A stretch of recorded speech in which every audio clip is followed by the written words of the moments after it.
yung boys sa pupuntaan na dito. Okay, sir? Punta tayo sa unahan. Magpapapicture lang po kasama ng celebrant. Sige po. Sir, punta ka muna sa unahan, ha? Yes. Sir, punta ka muna sa unahan. Ito mo muna dito. Yan yung mga biga sa gate tayo. Ay, sir, ikaw. 1,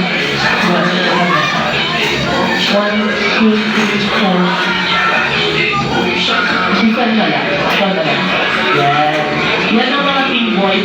For to be fair sa the music, okay, to be fair, no, ito ng batch, no, ng mga pagpinuhan ng mga participant, mabilis pa kayo agad. Ngayon, yung mga mechanics, no, kung kayo dalang cellphone, pwedeng pababa po muna temporarily.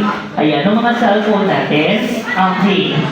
1, 2, 3, 4, 5. Meron akong dalawa course na grupo. Grupo ng girls at grupo ng boys. Ang gagawin nyo, gagawa po tayo ng tag-isang linya. Tag-isang linya lang para sa boys at girls. Pero bago natin gawin yun, may kapangyarihan ng bawat grupo na piliin, suriin kung sino ang lalagay sa dulo at sa unahan. Bakit kailangan natin gawin? Dahil silang dalawang tao, ang bawat grupo ay may kakayahan para maipanalo ang grupo nyo.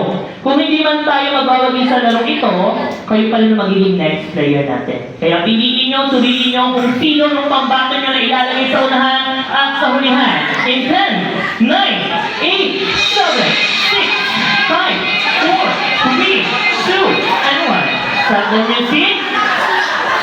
Okay na po? Don't you worry, no?